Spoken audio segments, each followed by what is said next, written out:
नमस्कार मित्रों, ज्योतिष मित्र विजय कुमार तिवारी फिर एक नए वीडियो के साथ। तो मित्रों, अब आने वाले पर्व और त्योहारों में रक्षाबंधन ही सर्वप्रथम हमारा भारतीय संस्कृति का, हिंदू संस्कृति का त्यौहार है और इसका निर्णय लेना सर्वप्रथम हमारा दायित्व और कर्तव्य बन जाता है।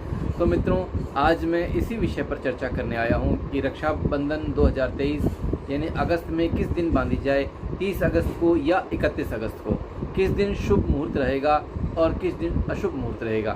तो मित्रों, सर्वप्रथम मैं इसके कथा के बारे में आपसे चर्चा करूंगा कि रक्षाबंधन सर्वप्रथम कब बांधी गई थी और उसके पश्चात हम रक्षाबंधन किस प्रकार से यह त्यौहार मनाना चाहिए और किस दिन यह शुभ रहेगा और किस दिन अशुभ रहेगा। तो सर्वप्रथम की जब बात करते हैं मित्रों, तो सर्वप्रथम मित्रों मैं बताना चाहूँगा कि देवासुर संग्राम के साथ में जब भगवान इंद्र पराजय की ओर विमुख हो रहे थे तो उस समय इंद्राणी ने भगवान इंद्र की रक्षा के लिए राखी बांधी थी और उन्होंने विजय प्राप्त करी। तो मित्रों, दूसरा मुख्य कारण आपने सुना होगा एक श्लोक, ये न बद्धो बलि राजा दानवेंद्रो महाबल, कि दानवीर बलि के समान कोई भी राजा नहीं हुआ। तो उसके बारे में कथा है कि जब बलि का राज्य तीनों लोकों पर हो गया था तो भगवान विष्णु ने अपने वामन अवतार के साथ में जब बलि से मांगा कि 3 पग धरती मुझे चाहिए, तो बलि ने कहा कि आप नाप लीजिए जितनी आपको धरती चाहिए। तो बलि के कहने पर भगवान विष्णु ने 2 कदम में पूरी सृष्टि यानी आकाश पाताल और सारे लोकों को जो है नाप लिया। तत्पश्चात बलि ने कहा कि अब जो है तीसरा पग जो है भगवान विष्णु के कहने पे कि अब कहाँ रखूँ। तो बलि ने कहा कि मेरे शरीर पर मेरा अधिकार है और मेरे सिर पर जो है आप अपना तीसरा पैर रख दीजिए। तत्पश्चात भगवान विष्णु अति प्रसन्न हुए और भगवान विष्णु ने कहा बलि से कि तुम मांगो, क्या वरदान मांगते हो। तो राजा बलि ने कहा कि आप जो है पाताल लोक में मेरे साथ हमेशा रहेंगे, अब मैं आपको छोड़कर नहीं जाऊंगा और आप भी मुझे छोड़कर नहीं जाएंगे। अब काफ़ी समय पाताल लोक में रहने के पश्चात जब राजा बलि ने उन्हें नहीं जाने दिया तो माता लक्ष्मी को चिंता हो गई कि भगवान विष्णु इतने दिनों तक, इतने समय तक कहाँ चले गए।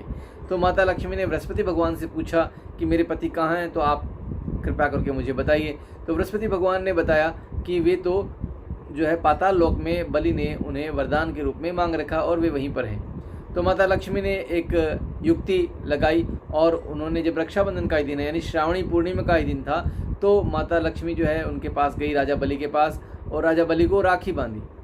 तो राखी बांधने पर कहा जाता है कि ये न बद्धो बलि राजा दानवेंद्रो महाबल है। तो राखी बांधने के पश्चात कुछ न कुछ पारितोषिक दिया जाता है। तो राजा बलि ने कहा कि मांगो, क्या पारितोषिक मांगना चाहती हो। तो माता लक्ष्मी ने कहा कि मेरे कहने का अर्थ है कि यदि आप मुझे पारितोषिक देना ही चाहते हैं तो मेरे पति को आप मेरे साथ विदा कर दीजिए। तो राजा बलि ने जो है वो भगवान विष्णु को विदा कर दिया। तो दूसरी कथा ये सबसे ज़्यादा महत्वपूर्ण मानी जाती है। तत्पश्चात राजस्थान में अलाउद्दीन खिलजी का जब राजपूतों के राज्य में आक्रमण हो गया था तो उस समय हुमायूं को कर्णावती ने जो है राखी भेजी थी उसकी रक्षा के लिए। तो हुमायूं का आगमन भी हुआ था और रक्षा भी हुई थी। तो इस जो परंपरा का सदैव से प्राचीन काल से चला आ रहा है, उस परंपरा को हम रक्षा सूत्र बांधने के, यानी कि प्रत्येक बहनें जो है आज के दिन राखी बांधती हैं अपनी रक्षा के लिए। तो और भाई भी जो है प्रण लेते हैं उनकी रक्षा का। तो आज मित्रों, अब इस कथा के बाद में मैं आपको बताना चाहूँगा कि इस बार रक्षाबंधन के क्या मुहूर्त हैं और किस समय इसे बांधने चाहिए। तो सर्वप्रथम मित्रों मैं बताना चाहूँगा कि इस बार 30 अगस्त 2023 को रक्षाबंधन का दिन रहेगा, लेकिन पूर्णकालिक भद्रा होने के कारण इस दिन राखी बांधना शुभ नहीं रहेगा। दूसरा कारण यह है कि भद्रा जो है वो 3 स्थानों पर होती है, यानी पृथ्वीलोक पर, आकाश में और पाताल में। तो इस बार मित्रों पृथ्वीलोक पर भद्रा का वास है, इसलिए रक्षा सूत्र बांधना इस दिन शुभ नहीं रहेगा। और रात्रिकालीन जब रक्षा सूत्र बांधा जाता है तो और दिनों में बांधा जा सकता है, लेकिन जिस दिन रक्षाबंधन हो उस दिन रात्रिकालीन जो है वो रक्षा सूत्र नहीं बांधना चाहिए, क्योंकि सुबह के सूर्योदय के साथ में जब किरणें आती हैं तभी जो है वो किसी तिथि का आगमन होता है। तो इस दिन यानी इस दिन के बाद में 31 तारीख को, 31 अगस्त 2023 को प्रातःकाल सुबह 7:06 से पूर्व यदि रक्षा सूत्र बांधा जाए तो अति शुभ रहेगा।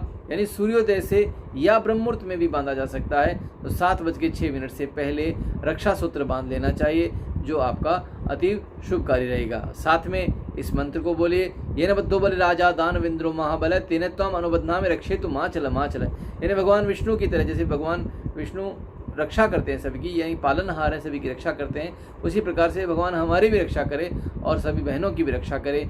इसी के साथ ये मुहूर्त आप जो है, इस मुहूर्त में ही आप राखी बांधिए, आपका कल्याण हो। और मैं इस पर्व पर आपको सबको बधाई देता हूँ। तो मित्रों, आप ये वीडियो शेयर करें, मित्रों से लाइक करें, और सब्सक्राइब जिन्होंने अभी तक नहीं किया वे सब्सक्राइब करें।